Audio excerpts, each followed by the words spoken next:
Thank you.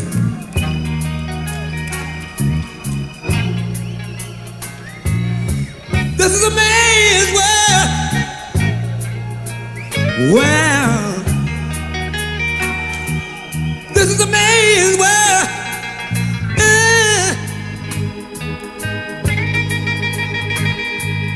But it would be nothing, nothing, nothing.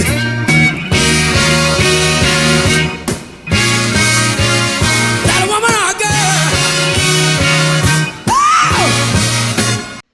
Answer indeed is, well, we can understand better what gravity is. I think we have already a very good description, but we can make a next step by thinking more about, the connection with quantum mechanics. Okay, excellent. So Priya, can we solve the mysteries of gravity, and if so, how? Yeah, I think that we can solve the mysteries of gravity, and I think that I agree with both Sabina and Eric that what we are aspiring to is sort of a synthetic description of gravity that combines a microscopic view with a macroscopic view. Einstein's theory of general relativity has been incredibly successful so far in the settings that we've been able to test it, right? So in my opinion, the new theory, and we know Einstein's theory is incomplete. We know that already. The question is, how do we complete it and what will show us the way? And data will show us the way. Hey Google, what is the mystery of gravity? So I thought, the mystery of gravity. I guess I must have missed something when I read Einstein's general relativity and then studied as much as I could with my limited mathematical skills, Schwarzschild's field equations for the astronomical field of gravity. Look into this, and I Googled it, and Google said, the mystery of gravity, this is the definition of the mystery of gravity, is that it is an attractive force. It actually is very weak compared to the other three main forces. But while the others can both be positive and negative and cancel each other out, gravity is attractive and therefore cumulative with no way to cancel it out. I thought, well, that's awfully strange. We already know that we've determined there's gravity waves coming through space. We've detected them here on Earth. So according to Newton and according to quantum mechanics, with every wave, there's an equal and opposite retraction. So there's a flux in the wave.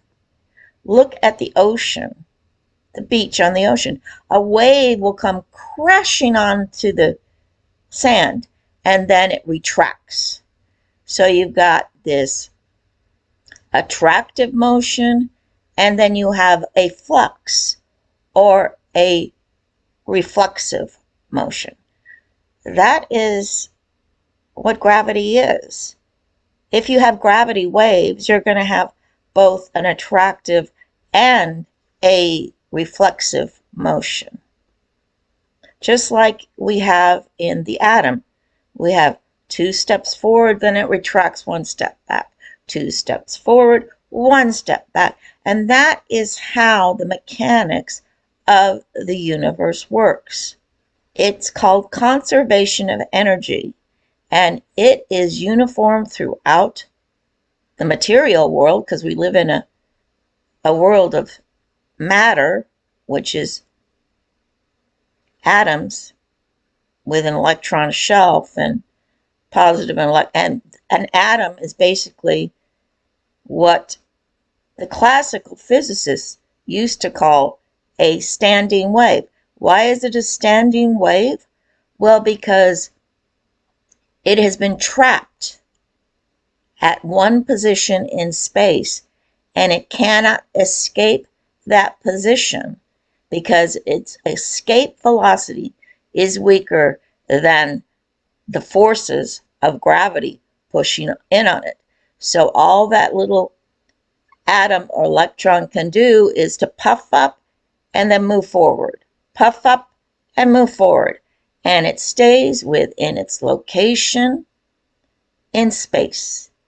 That is the force of gravity, that it can trap and tear off from the field of the electromagnetic field a little particle and trap it and suspend it in time and space at one location. And then that little atom or electron starts to grow, because as the forces push in on it, it has to either conserve energy by dividing itself and binding itself to another sister or brother atom, or it has to transform itself or convert into a completely different animal, such as a photon, emitting a photon and then binding with a neighboring electron, or etc., etc. This is called the mechanics of the universe, and it is uniform, and it is also the mechanics of gravity. If you have gravity waves, you're going to have both a repulsive and attractive action, and I will show you just in my vision of how this works. And you can see it in the Schwarzschild metric. Schwarzschild metric shows quantum maximum energy is achieved, and then to conserve energy, that little particle moves forward and then collapses again and lets off its excess energy. It's called quantum maximum angular momentum. Move forward to gain a little bit more energy that without exploding or transferring or converting its energy. And then finally, it has to either release another photon or divide itself into a positron or a graviton. There are no such things as gravitons, but positron and an electron, and then collapse again into its resting structure. Everything in the universe, inanimate like chemical, mineral, atoms, pursue their goal of maintaining their structure, and they do this by developing a skin or an electron shelf. Now just look at the organic world. Same deal. We all grow from inside by dividing and differentiating our structure, but we maintain our local differentiated structure by what? Our electron shelf, called the skin. So let me explain it more through some images. But I just want to end this part by saying, I don't understand why this is a mystery. Gravity is both repulsive and attractive. Boom. We know that since Newton. But I don't know if these physicists are purposely trying to misexplain gravity because they belong to some secret society in which this is secret, or if they truly can't picture it in their heads and they can only do the math, which does not give you the mechanical picture of what's happening with gravity. That is why it's so mysterious when they say gravity is the weakest force. No, what's weak is that we're living in a white hole where gravity has compressed and forced everything in our white hole universe to take another form, such as 2C for atoms and 1C for the electromagnetic photons. Bring it together. What does it produce? It produces a gravitational quantum content of at least 3C. C3. So how fast is C3? Well, let me just tell you, it's faster than our solar system. So if you want to push something through at C3, you're never going to see it. What you will see is the after effects of its vibration on the lattice, or what they call Casimir energy, 0-point energy. That leftover gravitational vibration of something swooping through here like a ghost. That is what this whole thing is. You have to add up all the energy